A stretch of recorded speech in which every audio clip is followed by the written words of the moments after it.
E já naquela época, quem fazia o meio de campo entre os donos do morro e o poder público, para que as pessoas pudessem entrar nos morros tranquilamente, eram essas pessoas, eram esses assessores, eram esses líderes comunitários. Já havia contato direto entre o tráfico e o poder público. Então ninguém me contou isso. Ninguém me contou. Eu vivi isso há, caramba, quase 20 anos atrás. Olá, Edu Carvalho, melhor canal de corte do YouTube. Eu conto imensamente aqui com o like de vocês, que você mande o programa nos seus grupos de WhatsApp, e esses fatos que nós vamos revelar e entender melhor aqui hoje, chegarem ao máximo de pessoas possível. Então, manda o programa para os amigos e manda o programa para os inimigos, especialmente esse, porque esse é o Paulo Figueiredo Show. E para começar o programa de hoje, eu quero falar um pouco de novo sobre a pauta da segurança pública. Nós temos dado uma atenção muito especial a esse assunto, porque de fato me parece ser um dos assuntos mais importantes para o Brasil e para a América Latina como um todo. Eu digo até a vocês, não é o assunto que traz mais audiência, mas eu acho que esse é um ponto muito positivo do Paulo Figueiredo Show, né? O Paulo Figueiredo Show não é um programa feito para pautas bombásticas para a audiência, ele não é um programa governado pela audiência, não é um programa, a gente não faz aqui uma cobertura sensacionalista que dá muitos likes, dá muitas visualizações. Acho que até vale a pena no longo prazo, porque a gente continua liderando aí a audiência no nosso horário. Então eu premio você que gosta de qualidade sem pautas sensacionalistas e com pautas que eu considero importantes, eu considero relevantes, e muitas vezes a gente tem que mergulhar com um pouco mais de profundidade. E por isso eu começo por essa reportagem. Moraes suspende um inquérito que apurava remoção de corpos após mega operação. Vocês provavelmente vão se lembrar, mas depois da mega operação das polícias do Rio de Janeiro, vários corpos ficaram na mata próxima aos complexos do Alemão e da Maré. O secretário da Polícia Civil do Rio de Janeiro, Felipe Cury, então anunciou que seria aberta uma investigação sobre possível fraude processual, já que os moradores estavam entrando na mata e retirando peças de roupas camufladas dos corpos, eventualmente para dizer que a pessoa não estava em combate com a polícia, que ela teria sido executada. Todo mundo trabalhador. E assim foi feito. Então, logo a Delegacia de Polícia da Penha tomou conhecimento desse fato, foi instaurado um inquérito para apurar o possível cometimento de crime por parte dessas pessoas que estavam ativamente atrapalhando as investigações policiais e fraudando efetivamente o curso do processo, ajudando as facções narcoterroristas com isso. Segundo a Polícia Civil do Rio, a investigação ia apurar as ordens de facções criminosas para tentar ocultar os vínculos das pessoas mortas com o narcoterrorismo. Mas é claro que eu acho que ninguém esperava que uma investigação séria contra facções narcoterroristas fosse de fato para frente no Brasil atual. Então, foi esse inquérito justamente que o Alexandre mandou suspender. E ao mesmo tempo em que ele manda suspender o inquérito que iria apurar a ligação desses traficantes com o narcoterrorismo, ele manda preservar as imagens das câmaras corporais dos policiais e as autópsias dos mortos. Ou seja, tudo que pudesse ser preservado para punir os policiais vai ser preservado. Mas o que pode ser utilizado para punir o narcoterrorismo, isso não só não precisa ser preservado, como sequer pode ser investigado. Eu já falei aqui a minha posição a respeito de câmeras para policiais, e eu acho que as câmeras deveriam proteger o policial. O problema é que com a legislação atual, o policial que luta pela própria vida, ele simplesmente as câmeras são um instrumento de perseguição. E esse envolvimento do narcotráfico com o poder público é uma pauta a qual poucas pessoas estão de fato acostumadas ou até sabem como funciona. Eu confesso que eu mesmo tenho uma experiência pessoal a respeito desse assunto, mas ainda não consegui compreender a dimensão desse negócio. Tem um vídeo que eu vi no Instagram do senador Magno Malta, do Fernandinho Beiramar, falando sobre esse assunto, que explica muita coisa. Vamos assistir aqui ao vídeo, depois eu faço nos comentários. É hipócrita. O que acontece? O senhor é candidato a deputado federal em Caxias, deputado estadual em Duque de Caxias. Então você vai procurar na localidade que eu nasci e me criei. Esse vídeo pra mim. Para você entrar ali para fazer uma coisa, os traficantes que estão lá, alguns são meus amigos. Então você só entra. A verdade é essa. Você só entra se você tiver um conhecimento que te leve lá dentro. Depois que você é eleito, você tem que manter aquilo ali. Tua base de apoio. Como é que você vai manter a base daquilo ali? Você pega, escolhe uma pessoa da comunidade e dá um cargo para aquela pessoa. Nós somos envolvidos com política há mais de 40 anos. A minha família trabalhou na Câmara há mais de 30 anos trabalha. Por que só agora que veio falar? Como foi esse seu primeiro encontro com o Sérgio Cabral lá em uma comunidade? Foi no Complexo do áudio? Ah, então tá bom. Como foi isso? Eu não tenho áudio do vídeo por algum motivo. Foi no domingo, no show do Molejo, na época. Ele subiu pro meu camarote lá em cima, ficou no meu camarote lá, comeu, bebeu, me abraçou, me elogiou pra caramba. Eu já vi o vídeo. Você tava armado? Tava. Você tava com armado, com um fuzil Sig-Sauer na época, 2 pistolas na cintura, um fuzil Sig-Sauer. Ele viu que você tava armado? Ele me abraçou, me elogiou, me agradeceu por tudo que eu tava fazendo por ele, que eu não esqueci de tudo que eu tava fazendo por ele, que no futuro quem ia mandar no país mesmo era nós mesmos, que era tudo jovem, que elogiou minha juventude. Ele não ficou com medo de você estar armado? Com fuzil, pistola? Não ficou com medo não, tava ele e a equipe dele toda na época. O encontro, segundo Marcinho VP, rendeu ótimos frutos para Cabral. Como cabo eleitoral do Sérgio Cabral, você acha que conseguiu quantos votos para ele? Eu fui preso antes da eleição, né? Sim.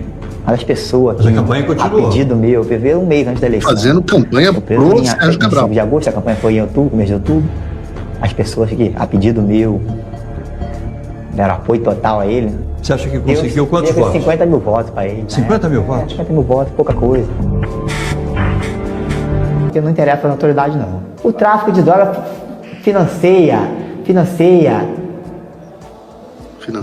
campanhas políticas no Brasil, financia o governo do Estado, política de governo do Estado, de deputados, de senadores. Deputados e senadores. Muitos de vocês não sabem, mas ele está se referindo ali especificamente ao Sérgio Cabral, que era o candidato do Lula no Rio de Janeiro. Sérgio Cabral, esse agora que faz resenha de filmes e livros e tudo mais, era o grande homem do Lula no Rio de Janeiro. Sérgio Cabral, afinal, fez a aproximação do Lula com o Eduardo Paes, para que o Eduardo Paes se tornasse garoto do Lula. Eduardo Paes, com quem eu trabalhava na época, era o maior anti-Lula do Brasil, era subrelator da CPI dos Correios, investigando mensalão, etc, etc, e inclusive tinha ido atrás do Lulinha, do filho do Lula, e o Sérgio Cabral, que foi a pessoa que fez essa aproximação, essa costura para colocar o Eduardo Paes como prefeito do Rio de Janeiro, isso em 2007, 2008, especificamente 2008. A esse período do estado do Rio de Janeiro, onde a esquerda criou ali uma aliança completa para as construções das Olimpíadas e da Copa do Mundo, uma roubalheira, assim, um negócio, e as obras do PAC, inclusive obras do PAC no Complexo do Alemão, que fizeram aquele negócio daquele teleférico estúpido do Rio de Janeiro, e muitas outras, né? Então, assim, um conluio e uma corrupção gigantesca entre tráfico de drogas, né, que a gente está vendo aqui nas palavras do próprio o chefe do Comando Vermelho, governo do Estado, governo federal e, posteriormente, até na própria prefeitura. E eu confesso que eu posso compartilhar uma história pessoal com vocês. Quando eu trabalhava, primeiro no governo do Estado, depois na prefeitura do Rio, eu lidei com a candidatura do Brasil. Primeiro eu fiz, vira e mexe, por algum motivo a gente tinha que fazer alguma ação em alguma comunidade.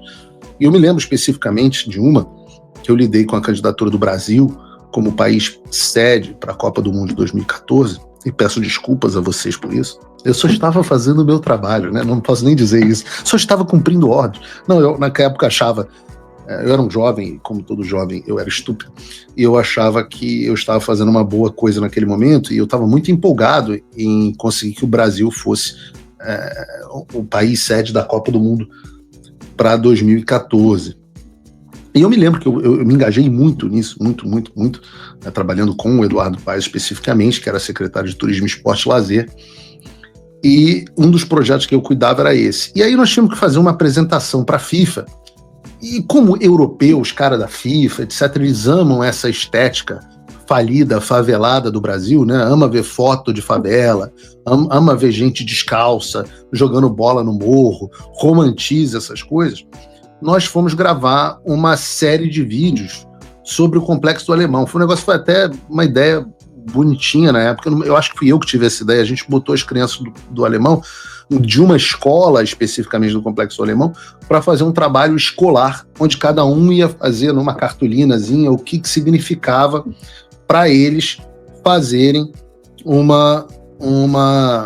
para o Brasil ser sede da Copa do Mundo. E aí a gente chamou uma equipe de vídeo e tal, aquelas coisas que era o Renato Pereira, na época, a turma dele, que fez aquela marketagem toda, e a gente fez um vídeo que tocou o coração do povo, do complexo, do povo da FIFA, para botar essa história no Brasil. Mas por conta disso, estou contando essa história toda, porque eu tive que ir, naquela época, pela primeira vez na vida, eu tive que entrar no Complexo do Alemão e, obviamente, como eu sou cria do Rio de Janeiro, eu sei o que é entrar no Complexo do Alemão e eu estava com o meu na mão. Só que eu estava indo, e outras pessoas ali da equipe e tal, indo, e todo mundo tranquilo. Eu, para minha imensa surpresa, fui recebido na época, estamos falando aí de 2007, então é mais ou menos a época do Tropa de Elite, assim, sendo produzido, né? Então a violência no Rio completamente descontrolada. E eu tinha sido recebido, assim, de uma forma mais maravilhosa do mundo. Obviamente, e aí me explicaram que as pessoas lá da comunidade tinham falado com as lideranças comunitárias e que a nossa entrada estava absolutamente tranquila. Me lembra até um pouco aquela cena do Tropa de Elite, né, com a turma da ONG entrando tranquilo, com o traficante dizendo, não, tá tranquilo. E foi exatamente isso, né? Mas na época eu vivia essas coisas.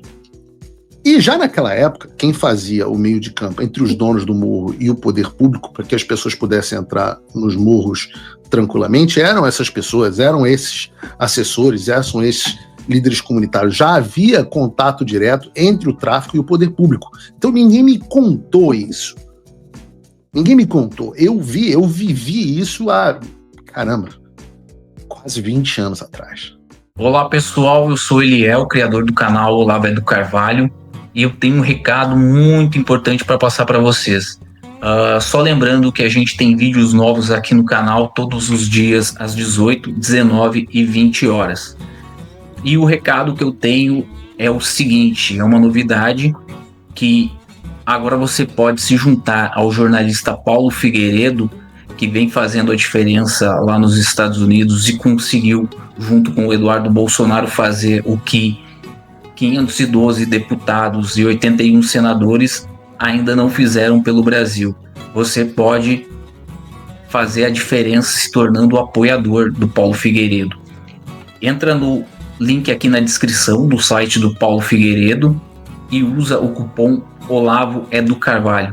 Assim você se torna apoiador do Paulo e ajuda a gente a construir um país melhor, com menos de $5 por mês. Use o cupom Olavo é do Carvalho e se junte aos patriotas que realmente vêm fazendo a diferença pelo Brasil. E se você quiser ajudar ainda mais, você pode se tornar um patrono Gold do Paulo Figueiredo. Com menos de $50 por mês, você tem acesso a um grupo exclusivo e a uma reunião mensal com o Paulo Figueiredo. Lá você pode dar suas ideias e a sua opinião e realmente contribuir para que o Brasil seja um país melhor. Então fica aqui a minha dica, entra no site do Paulo Figueiredo, apoie ele, vamos fazer a nossa parte, que ele está fazendo a dele lá nos Estados Unidos. Valeu, galera, abração.